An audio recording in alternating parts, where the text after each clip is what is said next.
Hello, Nigel here with you, Nigel's Modelling Bench. Welcome along. If you're new to the channel, please hit that subscribe down there and hit the notifications bell. It all helps helps promote the channel. So as you can see behind me, I have got here a huge box. And this has been very kindly sent to me by Gaahleri, whatever you want to call them. This company here, I pronounce it Gaahleri. And it's Rise Beyond Limits Apex Force GTX 778 air compressor, and this is some mean compressor. I did a quick talk about it in my mid-August review, or mid-August update should I say, and yeah, it was a couple of days ago now. So now what we're going to do is get this thing unboxed. I haven't opened the box yet, I haven't seen it. All I can tell you is it's very, very heavy. It's been under the bench here since the other day. So yeah, I'm going to get it unboxed and we're going to see what we think of it. So I'll leave the camera running. I'll probably speed it up and you can watch me unbox it. So we'll see what the package is like.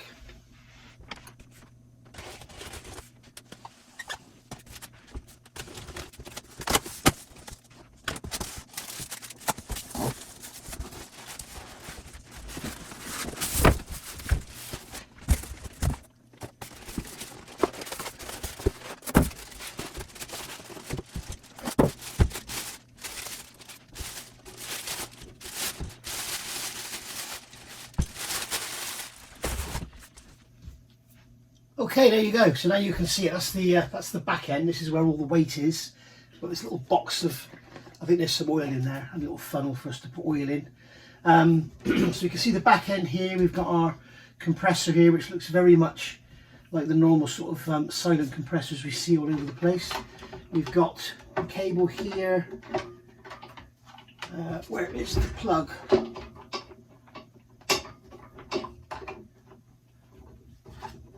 The plug is in there, but I don't seem to be able to get it out. Not quite sure how that's going to come out.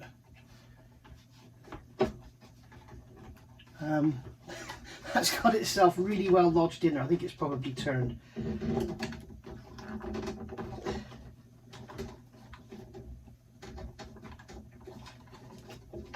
Oh dear, dear, dear. There we go. So probably scratched the aluminium on the inside, but hey ho. So there's our plug. We've got a three pin plug already connected for UK models. And we've got a balance pipe there. It says here tank airflow is 45 to 52 litres per minute, which I think is about 2.5 to 3 CFM. Oil content is 200 millilitres max. So we've got some oil in here, I believe. So we'll have a put that up on top of there. Now it's much easier to, as I said, it's quite weighty, but it's much easier to handle now because we've got the handles, and it's all the weight is at this end. This end weighs practically nothing.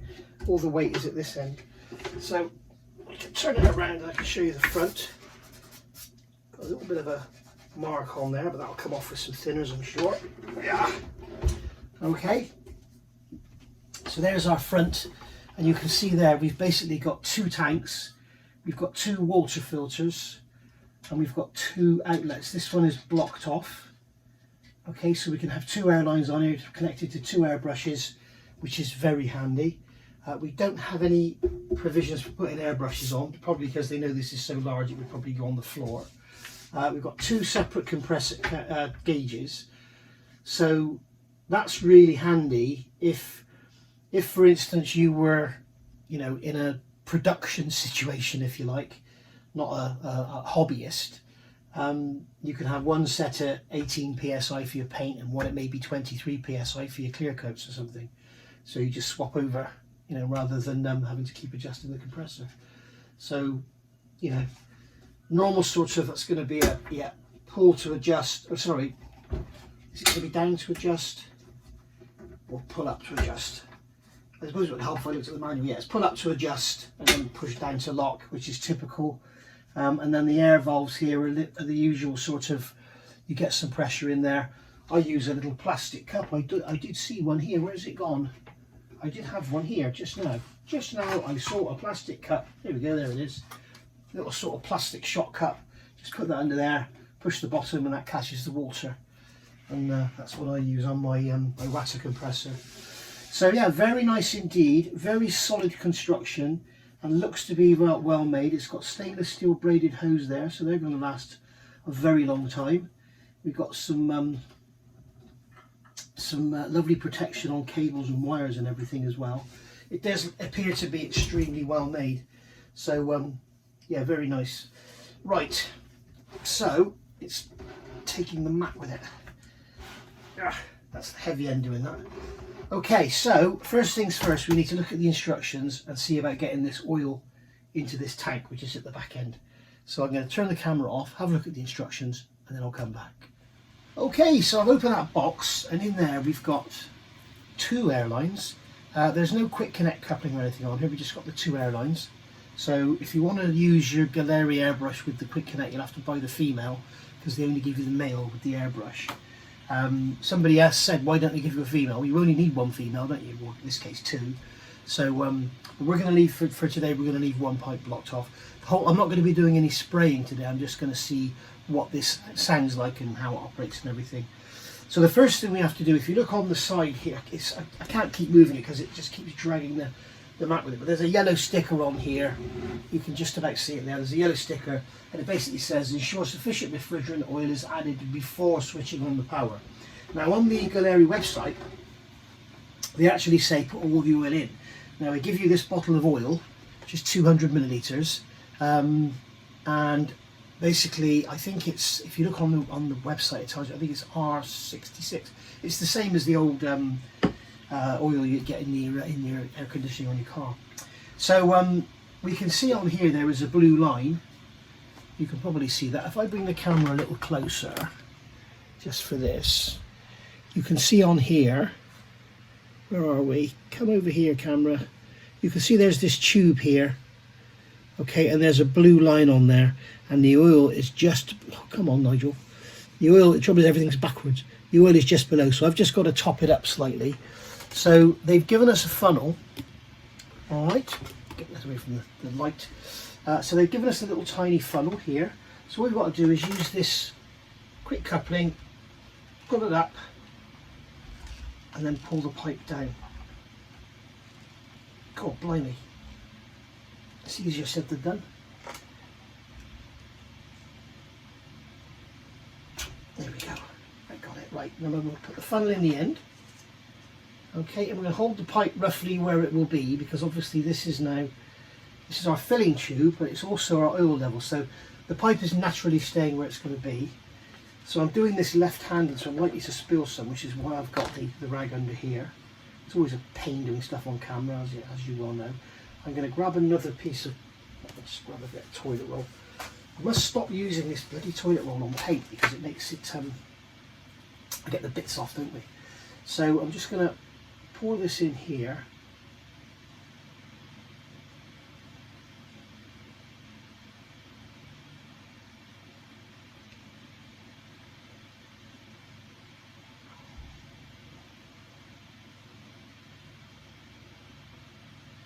Okay, it doesn't seem to be making any difference.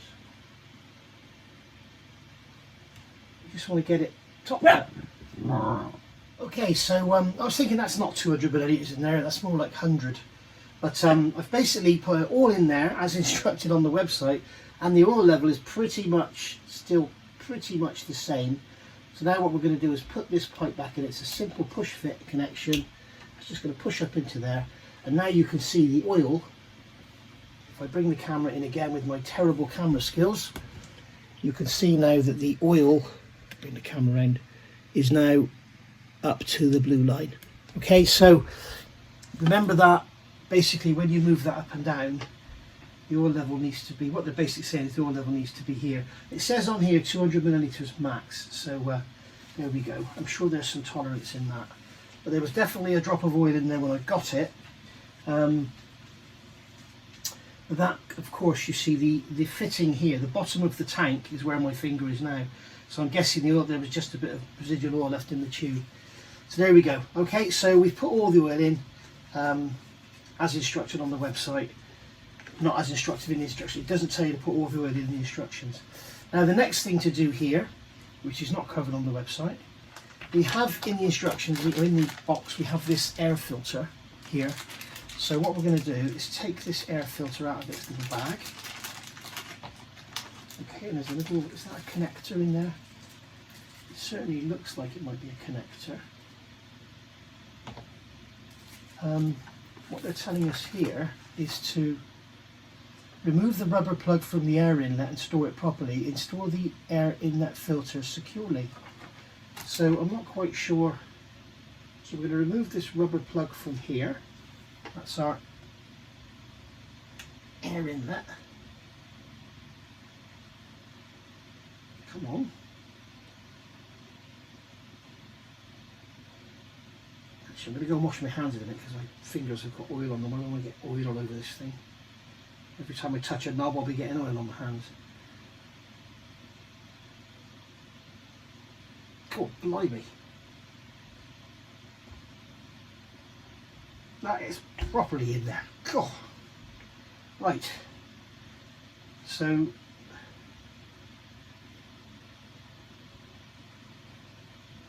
that's pretty cool. I'm not sure what this is for. I think that's just a spare. That's just a spare stopper. That's all that is. So we can open up that little bag and we'll put that stopper in with that one. So now we've got two little stoppers in the bag. So we'll store those somewhere. We'll probably store them, leave them in the casing somewhere. And then this obviously has got like a 1/4 BSP thread on it, and then that is just going to push down over that tube like so. Support the tube. There you go. Push it down over. And that's your air inlet now, securely done. If you want to, you could put some tape around there or something just to give it a bit of extra security, but that'll be absolutely fine. Right, so basically now we've got to turn the thing around, so I'm going to turn the camera off, turn it around. So we've done all the sort of build up bit and everything, so I'm going to just turn it off now, turn it around, sorry, and we'll see what it sounds like. We'll see how quiet it is. Okay, so if you can hear a slight noise in the background now, okay, that'll be two things: the fan in my computer and the fan that I've got blowing air on me because it's muggy. So please ignore those buzzes in the background if you can. Okay, so I've got both compressors here. This is my Iwata, what's it called? A Smart Jet Light. Power Jet Light, and I've had this for 12-13 years, something like that, and it's never missed a beat. However, it is starting to get a bit noisy, as I mentioned the other day. It sort of sounds like the big ends are going. It's like a noise, but I've basically put it on the bench so that I can just basically switch it on and you can get an idea. Just gonna let the air out. And the way this one works, it doesn't have an air tank as such, which some would say is an advantage because you don't have to worry about water collecting in the air tank or rusting or whatever. Whereas with these, you have to drain the tanks. You can see you've got drain taps on here to drain the tanks periodically, save them rusting and corroding. I would recommend drain both of them. Don't just drain one. Have a little bit of pressure in there, just a few psi, and then tip it up so that the drain is at the lowest point and let the little bit of air blow out. It's what I do on my compressor in the garage. You let the water build up in the compressor and it will cause rust, and eventually you get pinholes and then your compressor is useless. Well, you need a new tank. So yeah, this one doesn't have a tank, which some say is a disadvantage. Some say it's an advantage because it doesn't, you'd have to drain it. The disadvantage is instability of air. And the way this one works, you turn it on, it fills this airline up, okay, and uses the airline as its tank. So as soon as you start spraying, the pressure drops off considerably. It's the working pressure. So what you have to do is when you set your pressure, you look at your gauge on the top. This one's got 1 gauge, obviously this one's got 2. These gauges are oil filled, this one isn't. They're claiming that to be an advantage, Gaahleri. I can't see the advantage in having an oil filled gauge on a compressor. I can't. So there we go. That's one selling point I'm not going to go on about. But basically, when you set your gauge, if you're going to set it to 18 psi or something, set it to 18 psi. Start to hold your nozzle down, hold the airbrush down or whatever tool it is you're using, and that's when it needs to be 18 psi. So you turn your pressure up, and there's your 18 psi. And what you'll find is the gauge will go up with this one, with this Iwata, because it doesn't have a tank, and I say because of that it's unstable or unstable. It will go up to sort of 22 psi. Don't back it off, just as soon as you start spraying it'll go down to 18. Okay, and obviously with different airbrushes, certainly the Gaahleri airbrushes use a lot more air than the Iwata does. So I've got the Iwata there with the Iwata, and I've got a Gaahleri. This is the Gaahleri 98 with a 0.38 needle, which I use a lot. It's my sort of go-to Gaahleri airbrush really. When I spray that Lancia body, then I'll use the Swallowtail.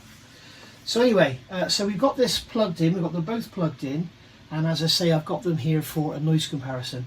I haven't started this up. The switch is over here on the side, the sticker's still there. I don't know if you can see it. In fact, I'll pull it off. I'll pull it out and then you can see it. There we go. So the sticker's still there. I haven't used it, I haven't switched it on.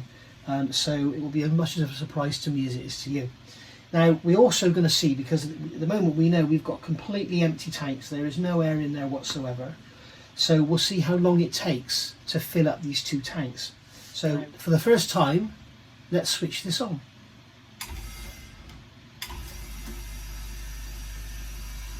Can you hear that? Now that is this big selling point for this compressor. That is literally, and it is already up to 30 psi. That is incredible. That is so quiet.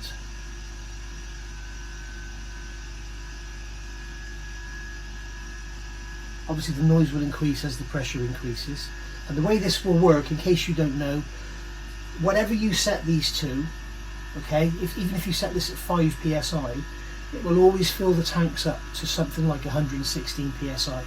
Okay, so what will happen is it will fill the tank up to 116 psi, and then there will be a set pressure where it will turn the compressor back on.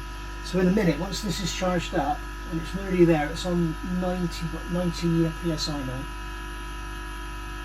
It's getting slightly noisier as it starts to, but I mean, that wouldn't even wake somebody up in the next room, would it? That probably wouldn't wake me up in the same room. That is extremely quiet.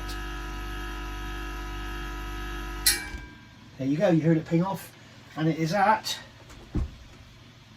yep, it's about 100, and according to the gauge, it's about 117 psi. So that's right, it says 116.5, I think.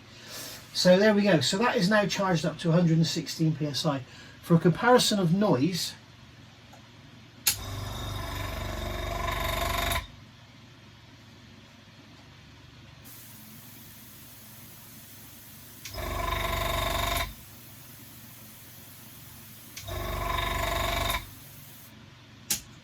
so as you can see, there's the advantage in this one.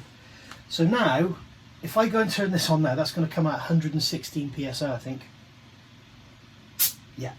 So that's not going to be any good for it at all. So what I'm going to do is open this valve up, pull it up, and then I'm going to turn it. That's it. Anti-clockwise or clockwise? I can't remember now. Clockwise is increasing, so we're going to go anti-clockwise. It's sort of. There we go. It was just stuck. Okay, they are hard to turn when they've got pressure behind them. Okay, so I'm just going to keep turning that down.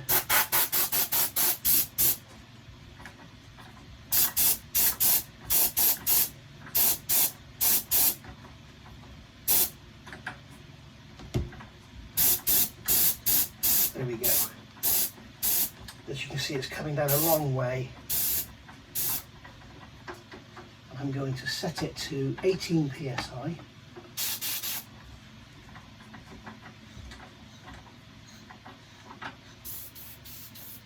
Okay, so that's, you can see how much easier it is to turn now. That's what, it's hard to turn when it's got pressure behind it. Okay, so I'm setting the working pressure to 18 psi. Okay, so it's reading about 1920 now. When I come down, it goes to 18. So I can close that off, that's locked in position. And there's my 18 psi. I can keep my finger on there, and I'm watching the pressure go down on this tank. So now what's happening, you see, the tanks are evening out.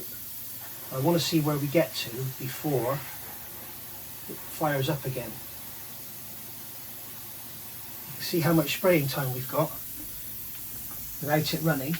That's incredible. I've used 18 psi because that is sort of my standard that I use for spraying. Some people go a lot higher, some people go a lot lower. But you can tell, I mean, if you were spraying, I mean, this one's set to 18 psi as well.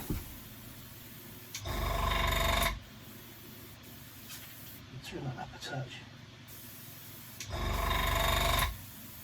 So yeah, if your friend or mother or son or whatever is asleep in the room next door, they're not going to be happy with you doing that. Whereas they probably wouldn't mind you doing this. Even when this does fire up again, I'm not sure when it's going to fire up. What I'll do is I'll fast forward and then I'll tell you how long it was.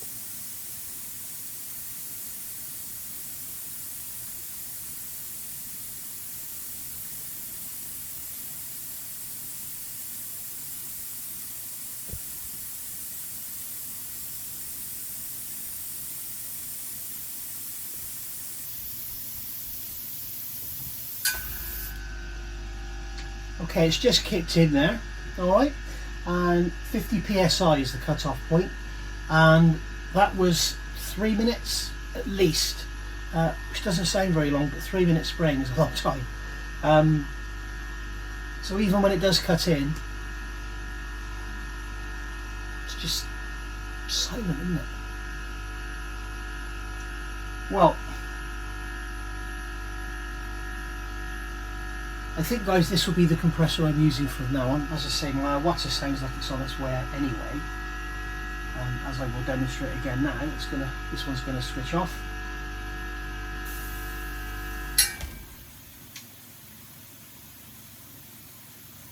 Okay. Switch this one on, listen to it. And you hear at the end there, as the pressure builds up, it sounds like it's on its way out. But blimey, for as long length of time I've had it, it's been absolutely brilliant. So, as far as robustness goes, this looks extremely robust. It's got this steel tubular frame which completely encapsulates everything. It's got this is like, I don't know, it's like 2.5, 3 millimeters, it's probably 2.5 millimeter thick aluminium box around it. It's very, very nice indeed. All of this looks very good. It all looks like it's probably complete copies of Siemens, or not Siemens, SMC, whatever. But it all looks very good. It's beautiful fittings, as I say, stainless steel braided hosing. It's professionally made, and it's just delivering what it says on the box. Now at the moment, I believe, I can look up here, yeah, they're doing 20% off on the Gaahleri website, and there'll be a link in the description below this video, and you can get another 10% off of that. So at the moment it's £559.20 for this compressor, and as I say, retail on this one is about £469, I think it was. So when you actually look at the price difference, I know we're comparing Iwata to Gaahleri, which is, you know, this is a budget end, but although they're a budget end, I think you'll all agree the quality. There are certain people out there that don't bother using their Hyder and Steinbeck or their Iwata airbrushes anymore. They prefer the Gaahleris, and I must be honest, I like them a lot. I know Moss talks about these, and he talks about the point that the paint starts to flow and everything. I personally haven't experienced that. Yes, there's no doubt this is better. But when you think that airbrush costs less than the seals in this one, that's the big thing to consider. So yeah, it's $559.20 at the moment on the website, and using the code below you'll get another 10% off. And thoroughly recommended. It's lovely. I will let you know in future videos how I go on with it, with reliability and everything, how it keeps its charge. Obviously the volume of water we get in the tanks is going to be totally dependent on where you are in the world and the time of year, so that's not a measuring factor, but I certainly like it a lot. I'm very impressed with it, and perhaps go and get yourself a little baking tray or something to slide under there for the water, or if you're having it on a surface like this, you could let it off the edge and drain the water into a suitable container. But it's really nice. So there we go. As I say, if you want to get one, get on over to the Gaahleri website. There's a link in the description below. Use that code that's in there and you'll get 10% off, and that applies to everything on the Gaahleri website as well. And no doubt there'll be Black Friday deals and stuff like that coming up. It's always worth looking around on the Gaahleri website. They do have a lot of sales. I'll see you all soon. Thank you for watching. Bye for now.